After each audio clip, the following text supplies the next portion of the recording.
បាទជំរាបសួរនិងសួស្តីបងប្អូនទាំងអស់គ្នាស្វាគមន៍ជាថ្មីមកកាន់ Channel កណ្ដាល Android បាទសម្រាប់វីដេអូរបស់ខ្ញុំថ្ងៃនេះគឺចង់បង្ហាញបងប្អូនទាំងអស់គ្នាពីរបៀបនៅក្នុងការដោះគណនី Gmail ដែលវាទាមទារឲ្យយើង verify ណាបាទអញ្ចឹងនៅពេលដែលវាទាមទារឲ្យយើង verify គឺវា load notification នៅផ្នែកខាងលើនេះបាទដែលវា load នេះសញ្ញាដែលខ្ញុំដាក់កំពុងពណ៌ក្រហមហ្នឹងបាទចំពោះបញ្ហាហ្នឹងវាតែងតែកើតឡើងទៅលើគណនី Gmail ថ្មីដែលយើងទៅតែបង្កើតឡើងបានហើយជាមួយថ្ងៃឬក៏2ថ្ងៃអីគឺវា load ចេញបែបហ្នឹងហើយបាទហើយនៅពេលដែលវា load មកបែបហ្នឹងគឺយើងអាចចូលទៅកាន់ Play Store ដើម្បី download កម្មវិធីបានទេមួយទៀតចំពោះកម្មវិធី YouTube ក៏យើងអាចចូលប្រើប្រាស់កម្មវិធី YouTube បានដែរឥឡូវចាំមើលខ្ញុំចូលទៅក្នុង Play Store ឲ្យបងប្អូនមើលបាទនេះវាដាក់ថាមានអ្វីមួយខុសប្រក្រតីហើយវាឲ្យយើងព្យាយាមម្ដងទៀតសម្រាប់ account ខ្លះទៀតវាអត់ចេញអញ្ចឹងទេគឺវាចេញវាថា checking វិលខ្ញាល់តែម្ដងបាទហើយមួយទៀតខ្ញុំសាកចុចបើក YouTube ឲ្យបងប្អូនមើលបាទវាចេញជាតម្រង់បែបនេះអូខេអញ្ចឹងតោះចង់ដឹងថាបញ្ហាមួយហ្នឹងគេដោះស្រាយរបៀបម៉េចទៅទស្សនាវីដេអូជាមួយខ្ញុំទាំងអស់គ្នា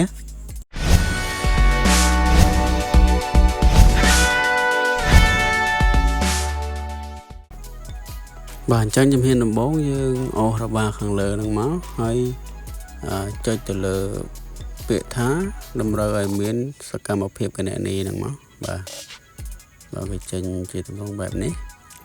អញ្ចឹងដល់កន្លែងនេះយើងចុចពាក្យថាបន្ទាប់នៅខាងក្រោមហ្នឹងមកបាទដើម្បីធ្វើការផ្ទៀងផ្ទាត់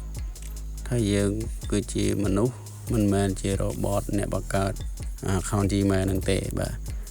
ហើយបន្តមកទៀតបងប្អូនចុចទៅលើប្រអប់4ជ្រុងទូចហ្នឹងមកគេដាក់ថាខ្ញុំមិនមែនជាមនុស្សយន្តទេបាទបន្តមកទៀតកន្លែងនេះគេឲ្យយើងជ្រើសរើសរូបរថយន្តក្រុងបាទវាអាចនឹងចេញជារូបអីផ្សេងទៅតាមគណនីខុសៗគ្នាអញ្ចឹងណាបាទប៉ុន្តែនៅក្នុង Gmail របស់ខ្ញុំមួយនេះគឺវាតម្រូវឲ្យយើងជ្រើសរើសរូបដែលមានរថយន្តក្រុងអញ្ចឹងយើង select យករូបដែលមានរថយន្តក្រុងមករូបណាមានរថយន្តក្រុងគឺយើងគ្រីសវាមកបាទយើងចុចទៅលើវាគ្រីសហើយបាទមានប្រមាណយើងគ្រីសប៉ុណ្ណឹងមកហើយកន្លែងនេះក៏ខ្ញុំផ្លេចគ្រីសរថយន្តក្រុងមួយដែរបាទអូខេនៅរថយន្តក្រុងមួយទៀតតែខ្ញុំផ្លេចគ្រីសណាតោះមកចុចផ្ទៀងផ្ទាត់បាទចុចផ្ទៀងផ្ទាត់ទៅវាអត់ឲ្យបាទបើសិនជាយើងគ្រីសអស់ហើយវាឡើងលោតរូបអីផ្សេងទៀតហើយយើងចុចផ្ទៀងផ្ទាត់មកបាទប៉ុន្តែដោយសារតែខ្ញុំផ្លេចគ្រីសរថយន្តក្រុងមួយអញ្ចឹងវាចេញជាជម្រើសថ្មីអញ្ចឹងកន្លែងនេះវាឲ្យយើងជ្រើសរើសរូបកង់បាទ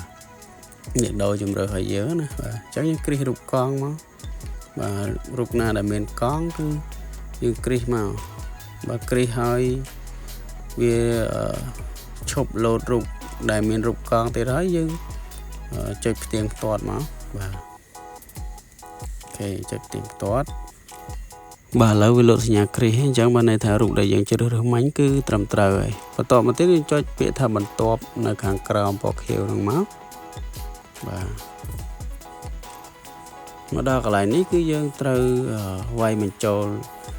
លេខកូដសម្ងាត់ឬក៏ password នៃគណនី Gmail របស់យើងណាបាទ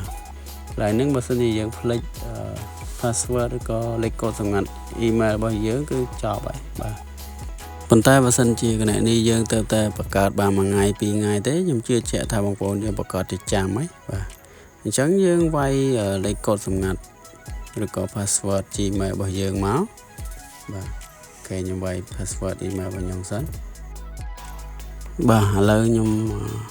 បំពេញ password របស់ខ្ញុំរួចហើយចំពោះកន្លែង password នេះបើសិនជាយើងអត់ច្បាស់ថាយើងវាយខុសឬក៏ត្រូវទេបងប្អូនអាចចុចកន្លែងបង្ហាញពាក្យសម្ងាត់នេះមកកន្លែងប្រអប់តូច4ជ្រុងហ្នឹងបាទយើងចុចកន្លែងហ្នឹងមកវានឹងបង្ហាញ password ឬក៏ពាក្យសម្ងាត់ដែលយើងបំពេញហើយអញ្ចឹងធ្វើឲ្យយើងងាយស្រួលនៅក្នុងការមើលដឹងថា password របស់យើងត្រូវឬក៏ខុសបាទអញ្ចឹងកន្លែងនេះខ្ញុំសូមបិទវិញបាទ អូខេអញ្ចឹងបន្តមកទៀតយើងចុចទៅលើពាក្យថាបន្ទាប់នៅខាងក្រោមគេខាងស្ដាំហ្នឹងមកបាទយើងចាំ template អូខេមកដល់ត្រង់ចំណុចនេះបើសិនជាវាបំពេញលេខទូរស័ព្ទរបស់យើងដោយស្វ័យប្រវត្តិគឺបងប្អូនបាច់វាយលេខទូរស័ព្ទទេកន្លែងហ្នឹងណាបាទប៉ុន្តែបើសិនជាទូរស័ព្ទរបស់យើង SIM 2វាបំពេញលេខទូរស័ព្ទដោយស្វ័យប្រវត្តិហ្នឹងវាអត់ត្រូវលេខដែលយើងចង់ដាក់ទេបងប្អូនអាចចុចសរសេរមកសរសេរលេខដែលយើងចង់ដាក់មកបាទហើយចំពោះលេខទូរស័ព្ទដែលយើងដាក់ហ្នឹងគឺយើងអាចដាក់លេខ0ពីមុខហើយលេខយើងធម្មតាក៏បានឬក៏យើងចង់ដាក់ក្បាល855ពីមុខតែកាត់លេខ0ចេញហ្នឹងក៏បានបាទអូខេអញ្ចឹងបន្ទាប់ពីយើងបំពេញលេខទូរស័ព្ទរបស់យើងរួចរាល់ហើយបងប្អូនចុចទៅលើពាក្យថាបន្ទាប់នៅខាងក្រោមពណ៌ខៀវហ្នឹងបាទចុចមកបន្តមកទៀតយើងចុចពាក្យថាទទួលយកកូដ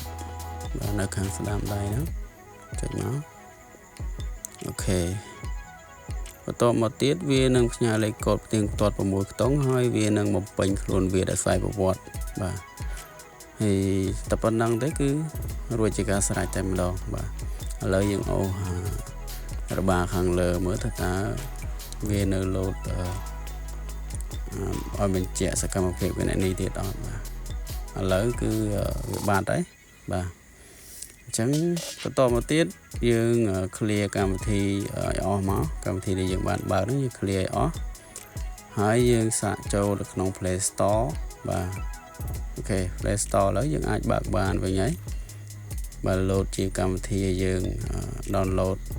គ្រប់កម្មវិធីតែម្ដងបាទហើយមួយទៀតយើងចូលទៅក្នុង YouTube ម្ដងបាទយើងចូល YouTube អូខេឥឡូវនេះ YouTube របស់យើងគឺដំណើរការឡើងវិញបន្ទាប់ពីយើង verify account Gmail របស់យើងរួចរាល់ណាបាទអូខេអញ្ចឹងសម្រាប់វីដេអូរបស់ខ្ញុំថ្ងៃនេះគឺមានតែប៉ុណ្្នឹងទេ